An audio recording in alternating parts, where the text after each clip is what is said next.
मतलब मारने दौड़ते हैं, बेइज्जती करने दौड़ते हैं खींच के। कितने दिन पहले आपके पति खत्म हुए?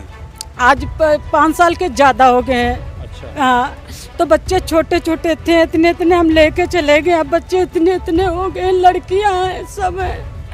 अब यहाँ पे लेखपालिन बोले कि नहीं ये तुम्हारा क्या लगता, तुम्हारा ये मैं हो कौन यहाँ पे। प्रधान से कहा, प्रधान ने नए प्रधान कहा लग तुम्हारा यहाँ भूम दर कुछ नहीं है, मुंशी का है। थाने गए, सब रिपोर्ट हमारे पास धरी है, थाने में कोई सुनवाई नहीं भई है। लेखपालिन को कहा कोई सुनवाई नहीं भई है, हमारी कोई सुनवाई नहीं है कहीं से। कितनी आपकी जमीन है और कितनी जमीन पर कब्जा है? 10 बिस्वा जमीन है, जो मेन रोड डामर पे मकान बना लिया है, लिंटर डाल के टीन दर दिया है, काम अभी चालू है, बंद नहीं है, कहीं हमारी कोई सुनवाई नहीं है।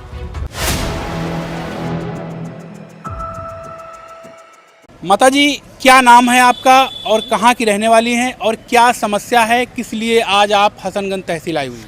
हम आए नहीं इस वजह से, हमारा खेत ने ज़बरदस्ती ले लिया। हमारा नाम है जयकोरा, रहने वाली हूँ बरादेव निवासी के, और मुंशी लाल पासी अब गढ़ी फतेहिया का रहने वाला है, और राज थाना हसनगंज तहसील है।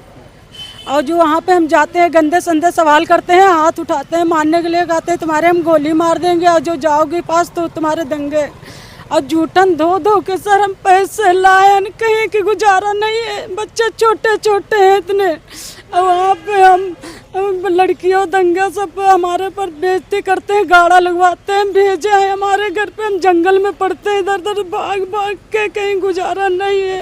अच्छा माता जी, जो आपकी ज़मीन है वो ज़मीन कागज़ पे आपके नाम है? हाँ जी, हमारे नाम है जयकोरा के। अच्छा, तो अगर कागज़ पे आपके नाम ज़मीन है तो कब्जा उसका कैसे हो गया? कब्जा हमने इसको, जब हमारे पति एक्सपायर हो गए, इसको हम बटाई दे दिया। हम कहा भैया हमारा बटाई ले लो और लौट के आएंगे तो हमारा सब दे देना, तो कहा अलग ठीक है। और जब हम चले गए उसके बाद में जाए, हम कहा भैया हमारा दे दो राशन पानी, तो कहा कैसा राशन तुम्हारा, कहाँ रहती हो कहाँ नहीं, झापड़ आने के लिए डंडा लाठी चार्ज करने के लिए दौड़े घर भर। और हम कहा भैया नहीं, और हम कहा अलग तुम्हारा खेत नहीं, हमारे नाम, हमारे पति के नाम, हमारे नाम सबके, मतलब मारने दौड़ते हैं, बेइज्जती करने दौड़ते हैं खींच के। कितने दिन पहले आपके पति खत्म हुए? आज 5 साल के ज़्यादा हो गए हैं। अच्छा। हाँ, तो बच्चे छोटे छोटे थे, इतने इतने हम लेके चले गए, अब बच्चे इतने इतने हो गए, लड़कियां हैं, सब है, अब कोई गुजारा नहीं। जमीन पे उसने जो कब्जा किया है तो वो किस प्रकार से कब्जा किया है? बाउंड्री करा दी है या तार खिंचवा दिया है, किस प्रकार का कब्जा? लिंटर डाल दिया है। तो हम लेखपालिन को फोन किया, इधर उधर से नंबर लेकर लेखपालिन को दिखाया, हमको दीदी देखो यहाँ पे। लेखपालिन बोले कि नहीं ये तुम्हारा क्या लगता, तुम्हारा ये मैं हो कौन यहाँ पे। प्रधान से कहा, प्रधान ने नए प्रधान कहा लग तुम्हारा यहाँ भूम दर कुछ नहीं है, मुंशी का है। उसके बाद में कहा लग तुम्हारे को पर हम एफआईआर कर देंगे, कहा लग जब तुम्हारा पट्टा तुमको देंगे नहीं, लेखपाल बोली। नहीं तो जब वो लिंटर डाल रहे थे, एक दिन में तो डाल नहीं दिया, तो जिस समय वो नींव खोद रहे थे तो क्या आपने स्थानीय पुलिस या तहसील के किसी अधिकारी या लेखपाल को सूचना नहीं की? किया, लेखपाल थाने गए, सब रिपोर्ट हमारे पास धरी है, थाने में कोई सुनवाई नहीं भई है। लेखपालिन को कहा कोई सुनवाई नहीं भई है, हमारी कोई सुनवाई नहीं है कहीं से। कितनी आपकी ज़मीन है और कितनी ज़मीन पर कब्जा है? 10 बिस्वा जमीन है, जो मेन रोड डामर पे मकान बना लिया है, लिंटर डाल के टीन दर दिया है, काम अभी चालू है, बंद नहीं है, कहीं हमारी कोई सुनवाई नहीं है। हाँ। अच्छा, जिसने कब्जा किया है वो क्या है, वो ग्राम प्रधान है या कौन है, उसका क्या परिचय है, उसका नाम क्या है और परिचय क्या है? मुंशी लाल नाम है, वो जल्लो बहुत कातिल है, बदमाश है। अच्छा। वो खूनी है, वो कत्ल कर देता है छुड़ते में, कोई गरीब आदमी को कुछ समझता नहीं, कौन हो तुम कौन नहीं हो। तो आप कत्ल का आरोप क्यों लगा रहे हैं? कोई कत्ल का आरोप सिद्ध हुआ क्या? कभी जेल वेल गया है क्या वो? ये जेल में हमेशा बने रहता है, अपील से छूटता है। हाँ, अपील से आया है छूट के अभी अभी। और जब आता है अपील से तो कोई गरीबों को सताता है। 2 के लिंटर डाला था, पावर डाल के उसको बड़े आदमी थे गिरवा दिया। हम गरीब आदमी, हम दौड़ रहे हैं, बोला हमारी कहीं नहीं सुनवाई है। कितने दिन पहले आपने एप्लीकेशन दिया और कितने दिन से आप तहसील के चक्कर लगा रहे हैं? हम तहसील में हसनगंज थाना और रास कम से कम 2-2.5 महीने से बराबर दौड़ रहे हैं, सारे सबूत हमारे पास रखे हैं। कितने बार आप तहसील आई होंगी या कितने बार थाने गए? हम तहसील आए हैं 5-6 बार, 6 बार से कम नहीं है, ऊपर आए हैं। अब कहाँ लग तुमको हम गिनती गिनाए, कहाँ लग का थाने, और ये फिर यहीं थाने आए हैं, और हसनगंज वाले भी थाने आए हैं, वो में 2 बार गए हैं। आप एक हिसाब से विधवा हैं, आपकी आय का स्रोत क्या है? मैं विधवा, हमारा कहना है सर। आय का स्रोत क्या है? पैसे आप कहाँ से कमाती हैं, क्या पैसे? मैं पैसे कमाती हूँ, लुधियाना गए थे, कोठिन में काम करते हैं, जूठन धोती हूँ, तो वही जूठन धो कर जहाँ मांगे पैसे हमको दे दो, तो मैंने पैसे दिया सबको। अच्छा, तहसील, अच्छा किसको किसको पैसे दिए? लेखपालिन को कितना दिया? 20,000 जूठन धो के हम।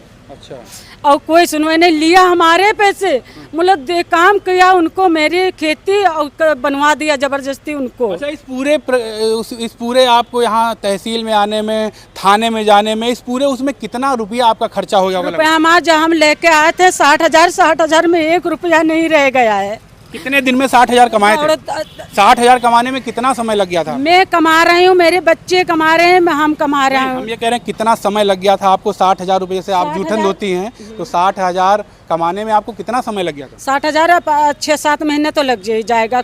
किसी में मिलता है 5,000, किसी में 4,000, किसी में 3,000, किसी में 2,500, इतने मिलता है। अच्छा, जो तहसील के उच्च अधिकारी हैं या तहसील के जो जिम्मेदार हैं, उन्होंने क्या आश्वासन दिया आपको, क्या कहा उन्होंने? हम दौड़ते हैं, ये कहते हैं, तसल्ली देते हैं कि आपको बन जाएगा, मतलब काम हमारा नहीं हो रहा। मैं विधवा मेरिया हूँ, हमारा कोई सुनवाई कहीं पे नहीं है। देखिए, ये माता जी हैं, विधवा हैं, 5 साल पहले इनके पति खत्म हो गए हैं।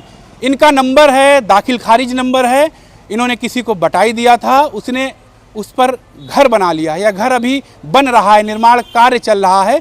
लेकिन इनका आरोप है कि ना ही थाने का कोई जो है अफसर या तहसील के कोई अफसर या तहसील के लेखपाल उसको रुकवाने नहीं जा रहे हैं। ये जो महिला हैं, ये पैसे से जो है घरों में काम करती हैं और 2,000, 3,000, 4,000 रुपया कमाती हैं। 60,000 रुपये इन्होंने एकत्रित किया था, जिसमें 20,000 रुपये इन्होंने लेखपाल को भी दिया है और 60,000 रुपया इनका पूरा खर्च हो गया है। लेकिन धरातल पर इनकी जो ज़मीन थी वो कहीं से जो है कब्जा मुक्त नहीं हो पाई है। वो जो व्यक्ति है, जो युवक है, इनका आरोप है वो सजा याफ्ता है। वो जो है 302 के आरोप में जो है जेल गया था और उसको सजा भी हुई है, अपील पर छूट कर आया है। तो जो उत्तर प्रदेश की योगी सरकार है वो बड़े बड़े दावे करती है। उसका कहना है कि 0 टॉलरेंस, जो गुंडा हैं, जो माफिया हैं, उनकी जगह जेल में होगी। अब जरा समझने वाली बात होगी कि एक विधवा महिला लगभग 8-10 चक्कर तहसील के लगा रही है, एक 5,000, 3,000 महीने कमाकर 60,000 की एक बड़ी पूंजी इनके लिए,